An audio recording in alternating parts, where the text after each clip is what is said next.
I want to welcome you to this course on dealing with Vuca, leadership under conditions of volatility, uncertainty, complexity, and ambiguity.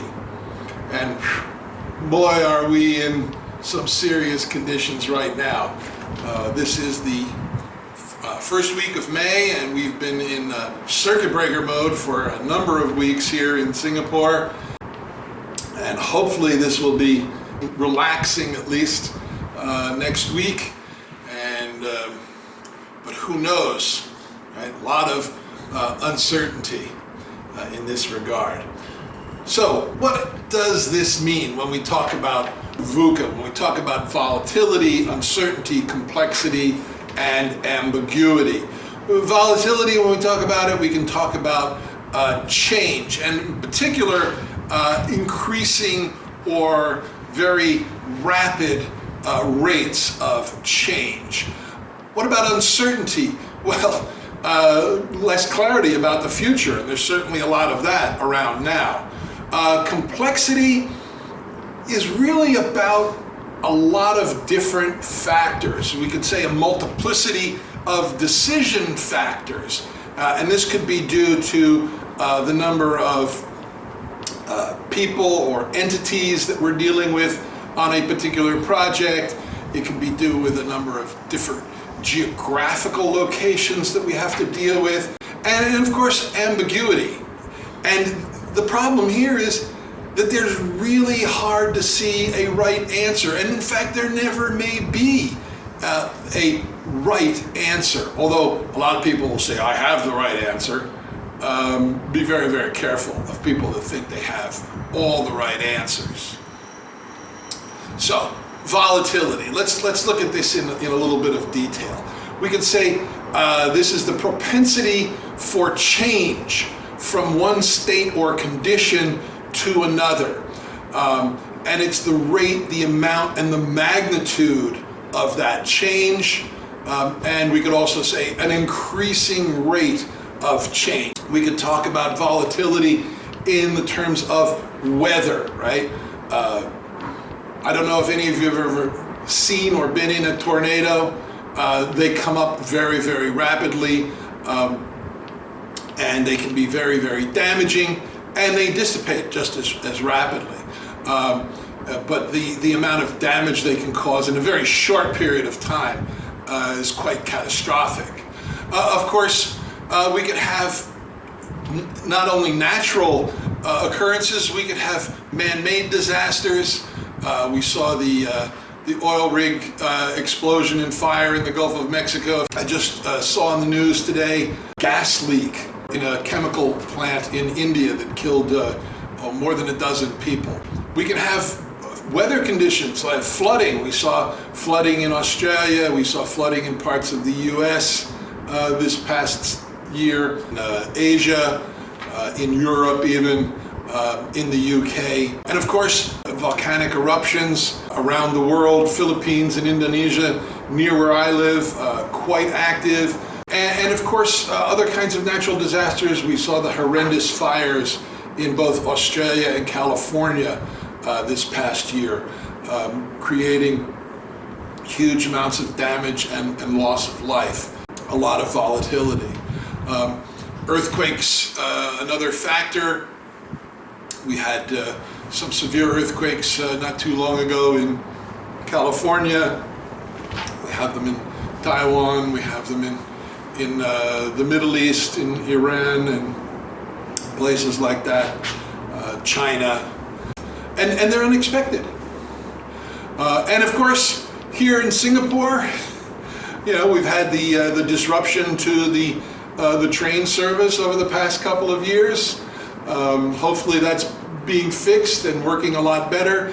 And of course, now everywhere, the whole globe is facing this COVID-19 situation, right? So a lot of volatility in the world. The characteristic of the change in unpredictable ways, volatility. We can also talk about volatility, for example, in the stock markets. When we talk about volatility in the stock market, we're talking about stock prices are fluctuating rapidly and wildly. We can talk about chemistry.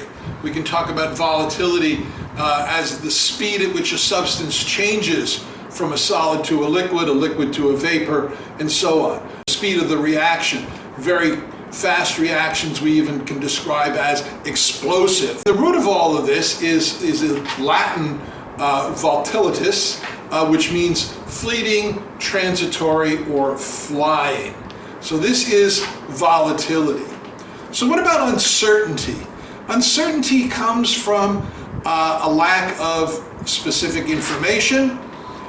It can be also related to the amount of unpredictability inherent with issues and events.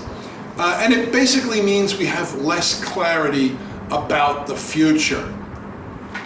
What's going to happen? What will happen next week? What will happen next month? There's a lot of uncertainty which way things will go with this virus, whether we'll be able to come out of the circuit breaker mode here in Singapore, the lockdown, as it's called in other countries, other places. We don't know.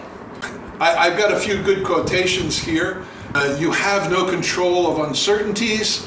You can only control your life and your reaction to any event. And this is important to remember, that we can't, because it's an uncertainty, we cannot control it. There will be very few occasions when we're absolutely certain about anything. You will be continually called upon to make decisions with limited information. That being the case, your goal should not be to eliminate uncertainty. Instead, you must develop the art of being clear in the face of uncertainty. Sound advice. I think that when we know that you actually do live in uncertainty, then we ought to admit it.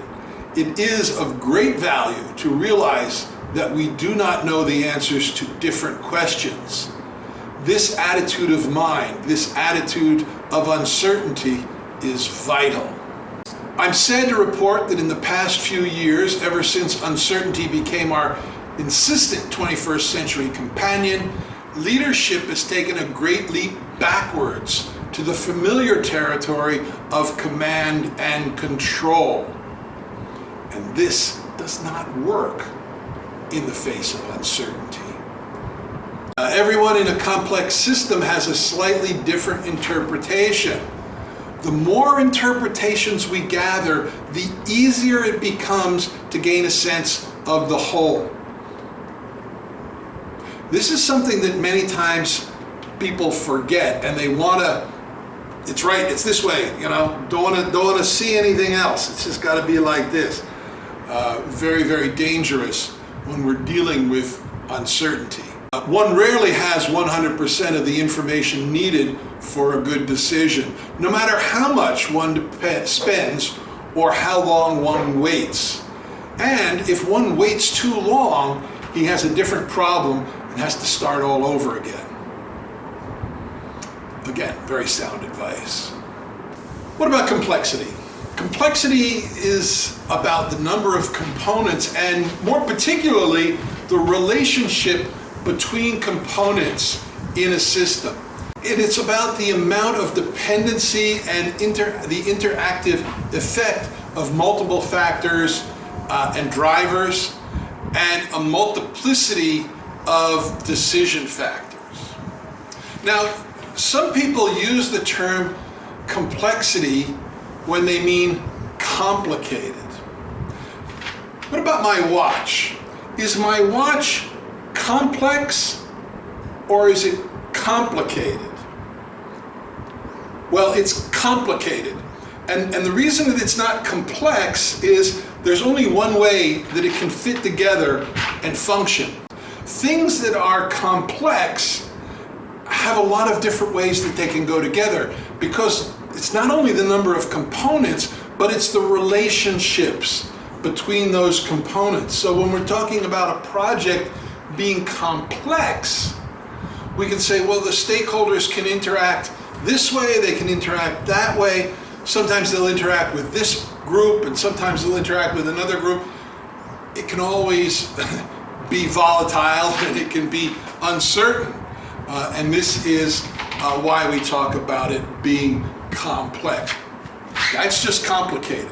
My computer is complicated. It's not complex.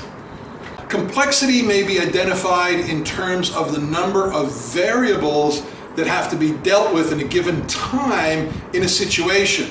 The clarity and precision with which they can be identified and their rate of change. So you see, we're also referring to volatility and uncertainty.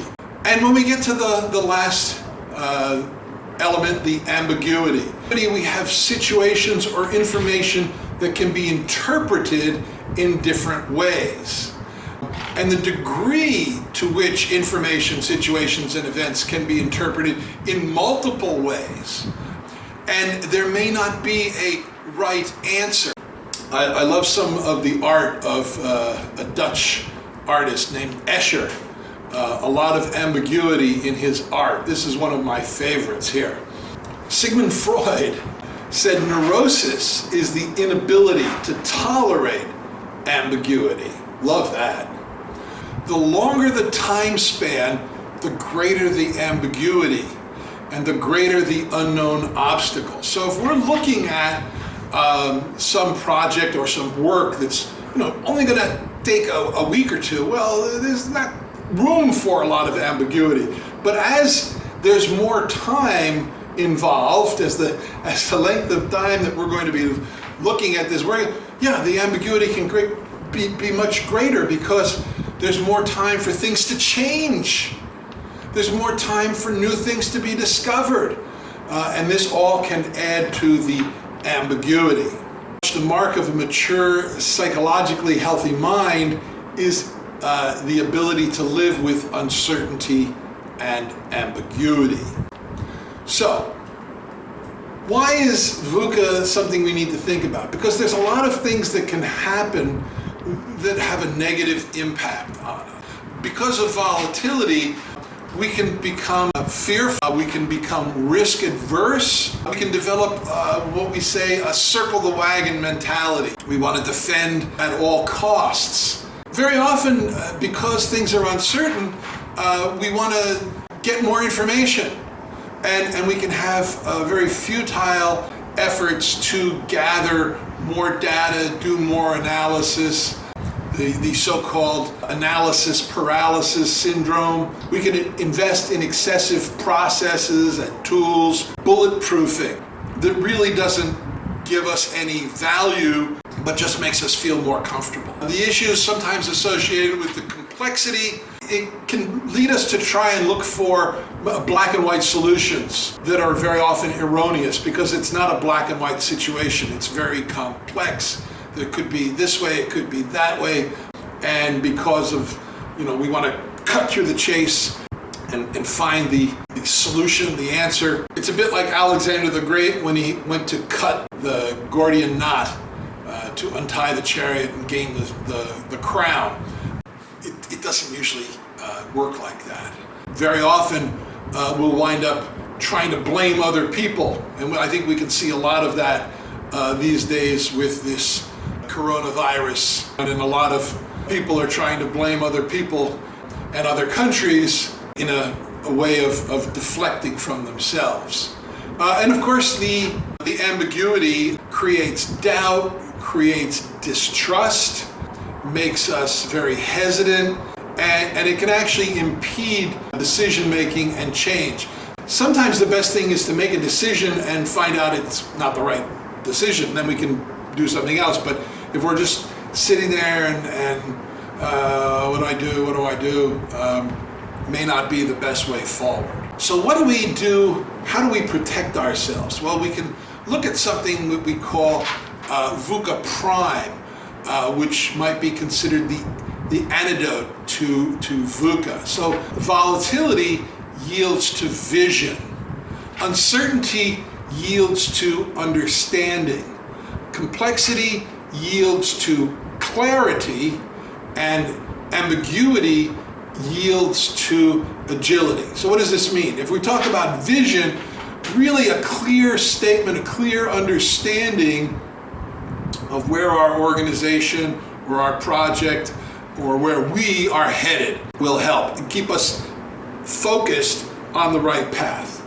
Understanding really sometimes takes a deliberate step to stop, look, and listen. Rather than saying, oh, this is what we must do, stop, look, and listen. What are other people saying? Try to get an understanding of what's going on. When we talk about clarity, we're looking at trying to make sense of the chaos, trying to look for what really is the important things that we need to focus on. And when we talk about agility, we're talking about communicating with people across the organization very quickly and to move quickly in trying to apply a solution. And if it doesn't work, then try something else. So let's look at some key actions that perhaps can be taken. These are something developed by a writer and blogger, a guy named Bas de Bat. I've rearranged them a little bit to suit the Vuca prime categories.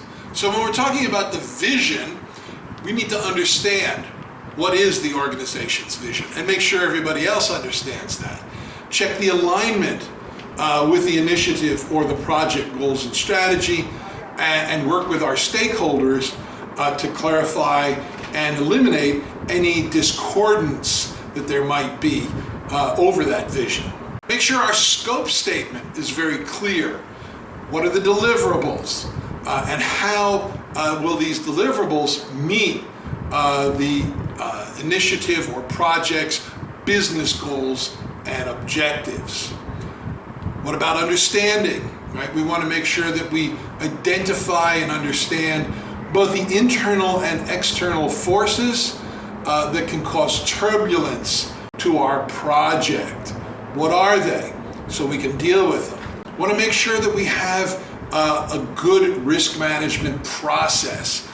There's another short course on risk management, and of course there'll be more detailed courses coming up. We want to ensure that all the project team members understand their roles and responsibilities, what it is they're supposed to be doing, how they're supposed to interact, and so on. And we want to make sure we keep it practical and realistic, but make sure that risk management process gets used. It's not just a tick the box, we went through it, we spent a half a day or we spent a couple of hours and we did risk management at the beginning. No, it's an ongoing process. What about clarity? We want to make sure that we get the subject matter experts in those areas where the Vuca pressures are the highest. Ask them for their opinion. Listen to some other voices. Leverage the knowledge and experience that they have to identify risks and issues, and use tools, techniques, methods, standards that are robust, but we have to be flexible and we have to accommodate changes to the approaches that are going to be inevitable. Make sure we deal with those forces that are in our scope of control and that might create the unnecessary swirl, and understand those forces that are going to make the chaos worse. And lastly, with agility, we want to make sure that we communicate with our stakeholders, both internal and external stakeholders, on a regular basis, updating them on vision, goals, strategies, plans, status. Why is this useful?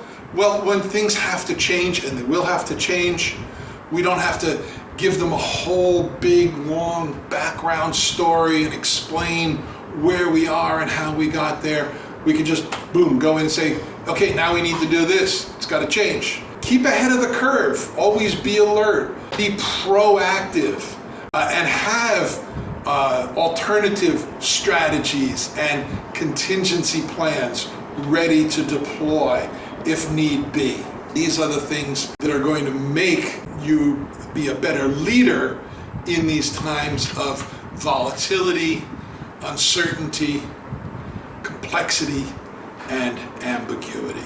I want to thank you. If you have any comments or questions, please send me an email. The address is down below here. I don't wish people good luck because I don't believe in luck. I only believe in probability. Increase your probability of success.